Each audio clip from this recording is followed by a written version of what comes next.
Bonjour à tous, bienvenue, merci de regarder Rendez-vous Matin. Nous sommes le jeudi 19 avril et ce matin on s'intéresse avec Maître David Willig qui est avocat des affaires à deux sujets d'actualité.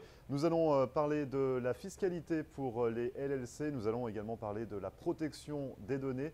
Restez avec nous et puis en seconde partie, je vous propose de revoir l'interview de Aurore Collin qui gère la société Pack2Pack ici à Miami et qui s'occupe d'embellir vos packaging pour tous vos produits.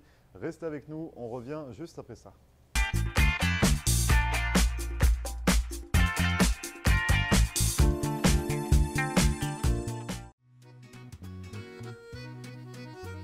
Bonjour à tous, bienvenue au Bistrot 1902 sur Hollywood Boulevard. Je vous invite à venir découvrir notre nouvel emplacement. On est ouvert toute la semaine, du lundi au samedi. Le dimanche, on ouvre à 11 h pour un gros brunch avec plus de 60 plats différents.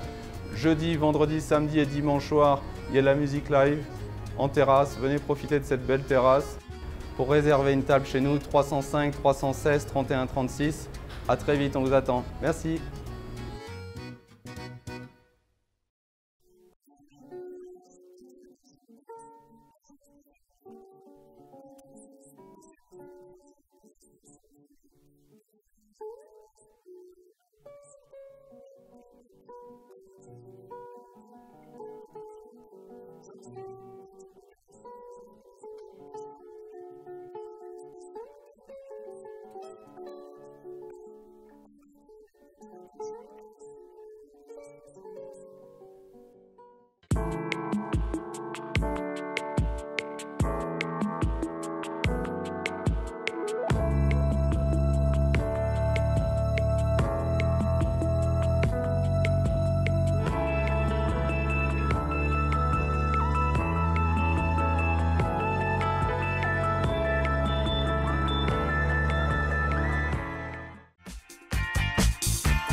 Merci à vous de regarder Rendez-vous Matin. Comme promis, on s'intéresse à deux sujets d'actualité aujourd'hui avec Maître David Willig. Bonjour Maître. Bonjour Grégory. On va parler donc dans une première partie, on va parler de fiscalité pour les LLC.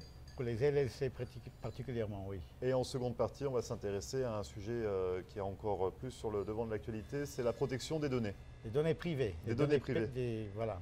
Donc on commence peut-être par la fiscalité pour les LLC. Et il me semble qu'on s'intéresse aux LLC détenus par une seule personne, c'est ça? Non américaine. Oui, exactement. Et un nouveau règlement qui est entré en vigueur il y a 2 jours fait en sorte que les LLC détenus par une seule personne qui n'est pas américain sera traité un peu différemment, comme si c'était une société. Donc il y a une nouvelle collecte d'informations qui est obligatoire maintenant. Si on manque de déposer ce formulaire qui s'appelle le numéroté 5472, on peut être pénalisé d'une amende de 10 000 $ par exercice fiscal. Donc c'est-à-dire si on ne répond pas à ce questionnaire, c'est 10 000 $ chaque année. Voilà. Alors jusqu'à présent, ça se déroulait comment les déclarations pour ces LLC détenus par une seule personne? En fait, le changement du règlement, c'était de considérer la LLC détenue par un étranger tout seul comme une personne morale non reconnue en tant que telle.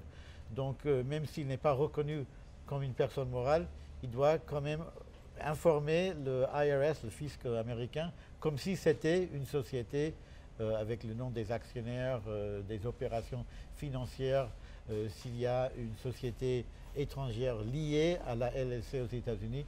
Donc je soulève ça parce que je connais personnellement qu'il y a beaucoup d'étrangers qui ont, par exemple, acquis un bien immobilier, ils ont constitué une LLC, donc ils détiennent tout seuls toutes les actions. Et donc ça, c'est le cas visé par ce règlement. Donc toutes ces personnes auront l'obligation dès cette année fiscale, de déposer cette attestation. Donc il y a un formulaire à remplir, un formulaire supplémentaire à remplir. Voilà. Comment dire, ça reste des questions générales, c'est quand même facile de le remplir ou... C'est assez détaillé dans les informations demandées. D'abord, les infos sur les actionnaires, les partenaires, les membres de la LLC, ainsi que toute une liste de différentes opérations financières qui auraient pu dérouler entre la LLC aux États-Unis et une société liée à l'étranger. Et donc, finalement, pourquoi cette mise en place? Qu'est-ce que ça va permettre de faire? Je pense que la motivation est simplement d'améliorer la collecte des informations fiscales, mais c'est encore un coût pour les LLC, parce que les LLC, par exemple, une LLC détenue par une seule personne étrangère est considérée comme une personne étrangère, par exemple, lorsqu'il s'agit de la retenue à la source lors de la vente d'un bien immobilier aux États-Unis, la dite FIRPTA. Et aussi, au niveau de l'État de la Floride, la Cour suprême a décidé, il y a 4-5 ans à peu près, que la LLC détenue par une seule personne est vulnérable à des saisies carrément des parts des membres de la LLC, pas simplement le bénéfice financier, mais les parts mêmes. D'accord, donc vraiment encore un coup dur, c'est ça, pour les LLC, et ça touche de nombreuses personnes. C'est donc détenues par les personnes étrangères. Surtout les personnes étrangères, et beaucoup qui ont fait des placements immobiliers, des investissements immobiliers ici en Floride. Donc la moralité, c'est de faire très attention, non seulement pour l'acquisition du bien immobilier, mais de la structure qui va être la propriétaire de ce bien immobilier. Et donc on le rappelle, ça a été mis en place depuis mardi. Depuis mardi, ça fait 2 jours. Et si jamais on ne remplit pas ce formulaire, on encourt une pénalité de $10 000. 10 000 $, c'est ça. Par an. Donc vaut mieux le remplir. C'est également aujourd'hui la date, aujourd'hui la date de limite, c'est ça, pour remplir les formulaires? Non, en fait, la date limite pour les déclarations des impôts cette année, c'était le 17 avril, donc mardi de cette semaine, au début de la semaine. Normalement, c'est le 15 avril aux États-Unis. Le 15 avril est tombé dimanche cette année. Donc il y a eu 2 jours de délai. Voilà. Très bien, on va continuer également à parler d'un autre sujet qui fait l'actualité, c'est le règlement général sur la protection des données. Oui, alors ça c'est un règlement européen, mais je pense que, beaucoup, pas seulement moi, pensent que la portée de ce règlement va beaucoup loin que l'Union européenne. C'est un règlement qui protège la collecte, le stockage et l'utilisation des données confidentielles privées sur des personnes physiques, des personnes vivantes, pas des personnes décédées. Ça comprend aussi le fameux droit à l'oubli, c'est-à-dire qu'on peut demander aux réseaux sociaux, aux moteurs de recherche, d'enlever certaines informations qui ne sont pas favorables à une personne. Et dès l'entrée en vigueur de ce règlement, les grandes sociétés qui font des opérations en Europe aussi, comme Facebook, Google, Amazon, seront assujetties à ce règlement. Donc ça risque de changer la situation pour beaucoup de gens et d'étendre le droit à l'oubli, même aux côtes américaines. Pourquoi? Parce que même si le règlement vise les personnes concernées qui se trouvent au sein de l'Union européenne, nous savons ici en Floride qu'il y a pas mal de gens qui passent une partie de l'année en Europe, qui voyagent, et qui passent une bonne partie de l'année même ici en Floride. Donc qu'est-ce qui se passe avec ces gens-là? Est-ce qu'ils peuvent quand même demander le droit à l'oubli? Et il semble que ça sera une réponse positive dès le mois de mai pour l'entrée en vigueur. Donc la mise en application, c'est ça, ce sera dans les semaines qui arrivent. Oui, ça sera très rapidement. Dès le mois de mai. Ça risque donc de créer des difficultés, c'est ce que vous disiez, entre les personnes qui sont implantées aux États-Unis, mais également en Europe. Je ne sais pas si ça va créer des difficultés. On peut même dire que ça va créer des nouvelles opportunités. Par exemple, pour insister sur le droit à l'oubli, sur l'utilisation de certaines données personnelles. Ça va beaucoup plus loin que la date et le lieu de naissance, ou pour les Américains, la date de naissance est le numéro de sécurité sociale.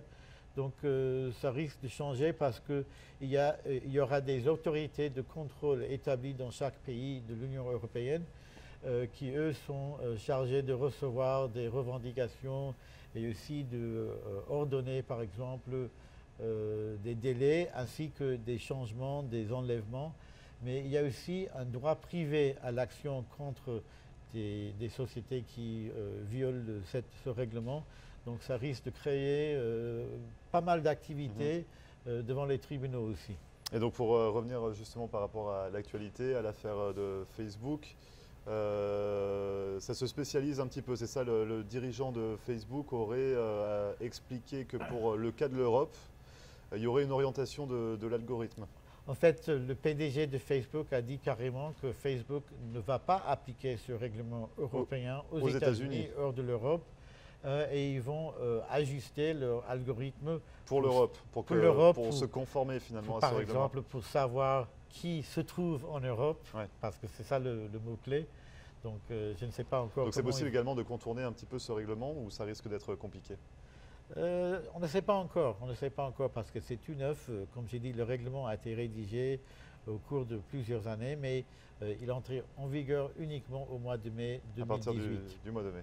Très bien, merci beaucoup pour cet éclairage sur ces deux thèmes d'actualité, Maître David Willig. Comment on peut vous contacter, Maître, si on a d'autres questions à vous poser? Merci beaucoup, Grégory.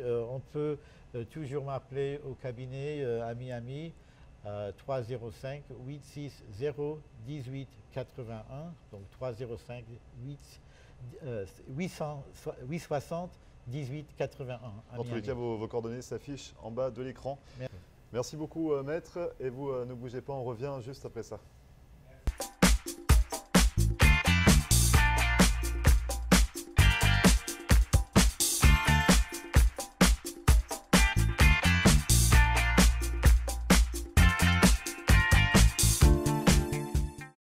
Marcel Poirier, avocate en droit de l'immigration américaine et membre du barreau de la Floride. Ma vocation est de conseiller mes clients et de protéger vos intérêts afin que vous soyez en mesure de réaliser votre rêve américain qui est toujours bien vrai et réel aujourd'hui. Surtout, n'oubliez jamais qu'un mauvais conseil légal peut vous coûter votre futur et celui de votre famille. N'hésitez pas à nous contacter par téléphone ou sur mon site internet à marcelpoirier.com et nous serons très heureux, mon staff et moi-même, de répondre à vos questions et de vous recevoir au cabinet, j'espère très bientôt.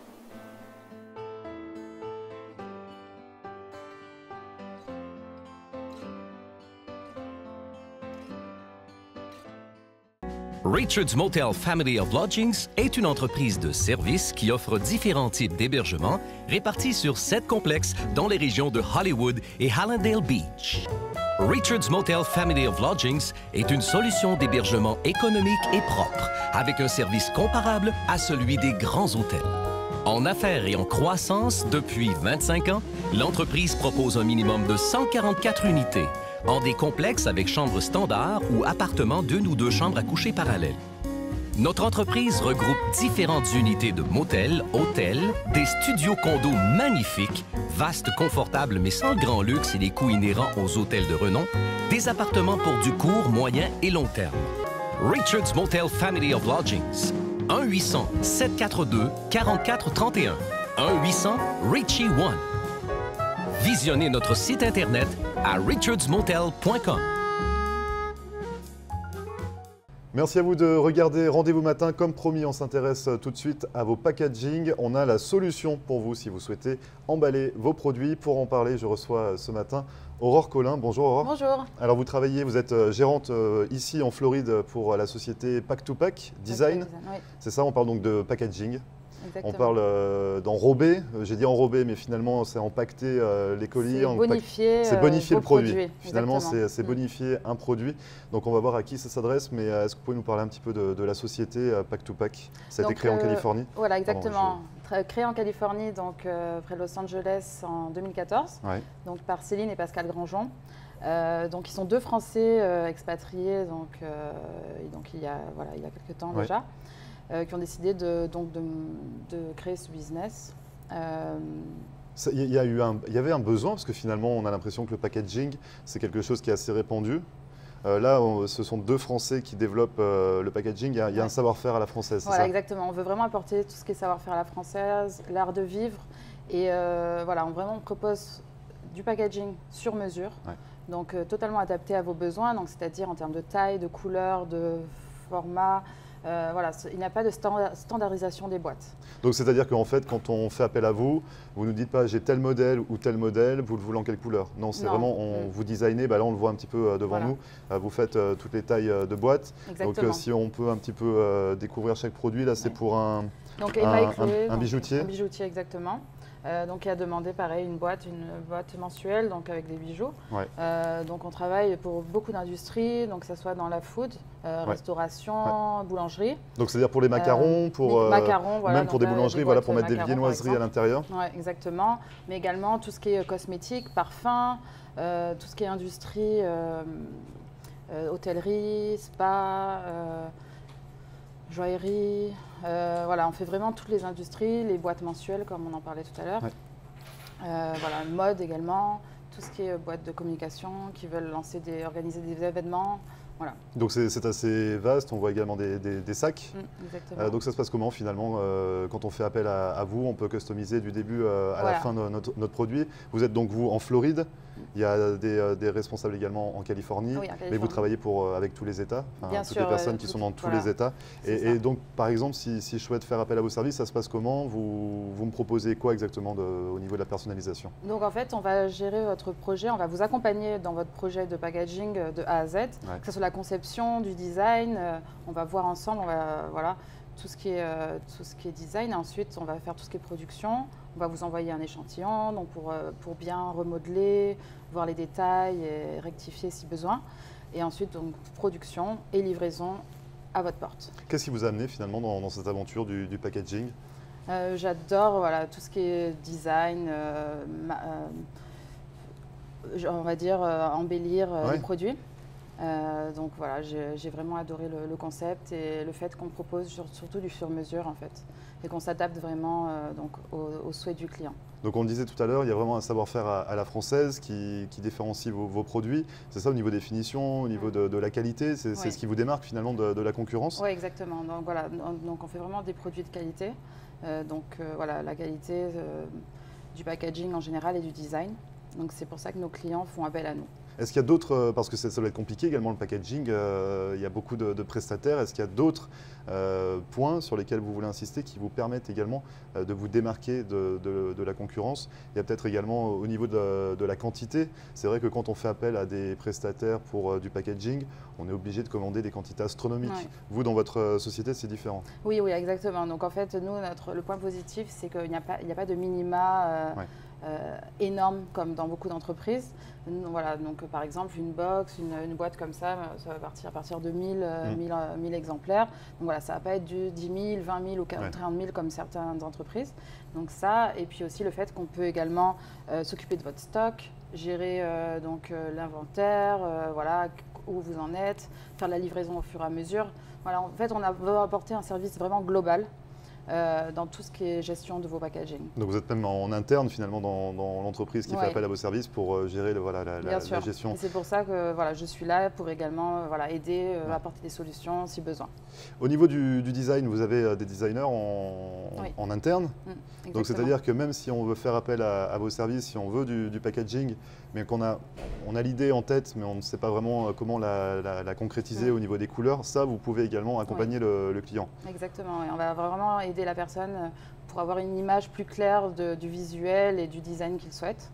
Voilà, et vraiment, notre designer est très talentueuse. Donc il y a un accompagnement, on n'est pas simplement, vous n'êtes pas juste là pour imprimer ou mettre en forme. Il y a vraiment un accompagnement et des conseils peut-être parfois aussi. Oui, des conseils, tout ce qui est marketing, conseil design, pour justement mieux mettre en avant le produit que la personne souhaite vendre en fait. Et donc voilà, c'est vrai que c'est vraiment un produit marketing, le packaging, qu'il ne faut pas négliger lorsqu'on souhaite lancer un produit. C'est important parce que c'est vrai que peut-être que quand on ouvre une boutique, que ce soit dans n'importe quel domaine, on se dit bon, le produit est bon, le packaging, on va prendre ce qu'on trouve, ce qu'on a sous la main, mais finalement, il faut également miser sur le packaging, c'est très important, le visuel. C'est très important, surtout de nos jours avec tout ce qui est social media, Instagram, etc. Il y a beaucoup de gens qui viennent dans votre établissement, qui prennent des photos, et ça, c'est vrai que ça permet de communiquer en fait, de communiquer sur votre image de marque. qui est très important. Donc on le voit, donc il y a des boîtes, il y a des sacs, donc ça c'est traditionnel, mais vous faites également, on voit des mugs, c'est ça, enfin Oui, des coffee cups, exactement. Donc logoté. Oui, voilà, au nom avec donc logo. En fait, vous choisissez vraiment tout en fait, tout ce qui est background. Même la texture du...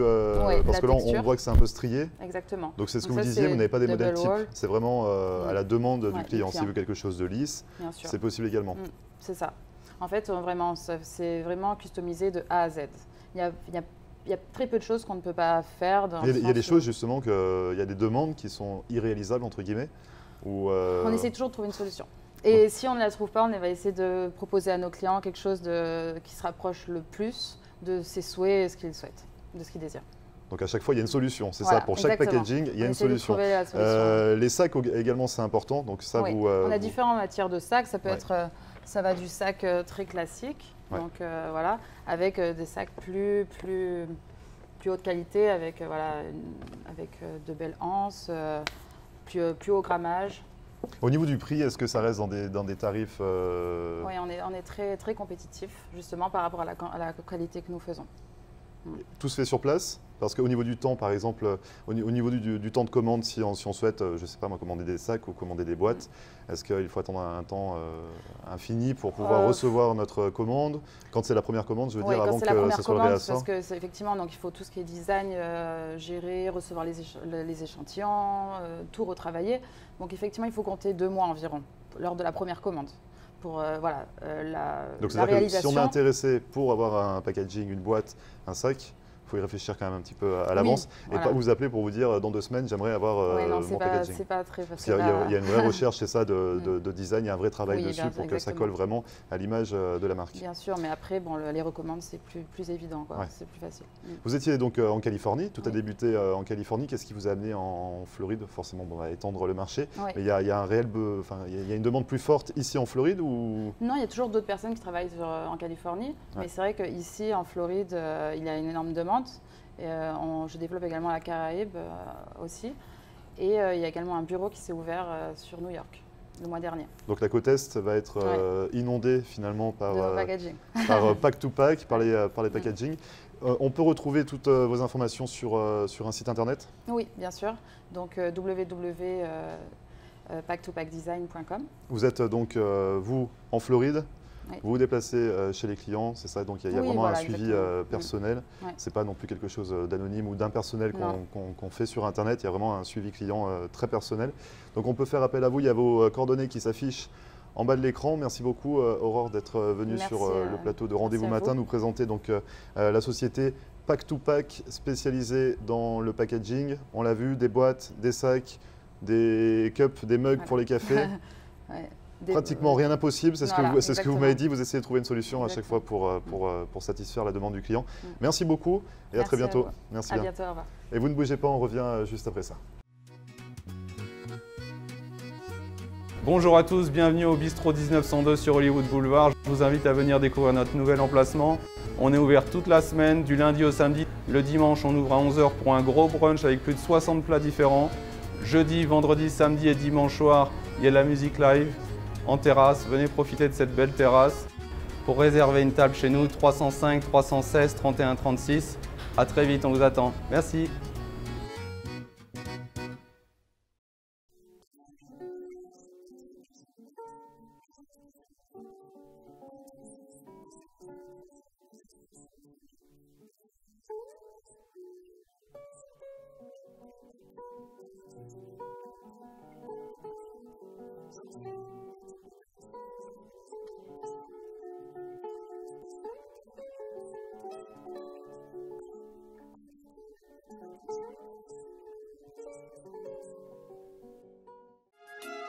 Mes amis, si vous amenez votre partenaire à Jimbo's Restaurant, elle ne vous quitterait jamais.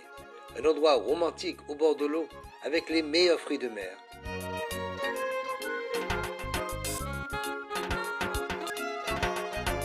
Et on trouve une belle ambiance de musique tous les soirs. Visitez Jimbo's Sandbar Restaurant à 6200 North Ocean Drive, près du pont de Dania Beach Boulevard. Jimbo's Sandbar Restaurant pour les amoureux de bonnes choses.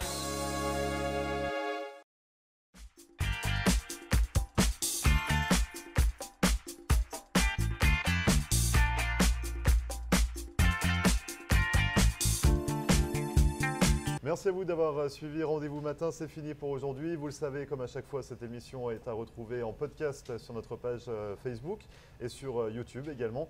D'ici là, vous pouvez donc la visionner ou nous écrire par mail à floride.tv@gmail.com. On se retrouve demain pour une nouvelle émission, pour la dernière de la semaine, dès 9 h. Très bonne journée et à demain.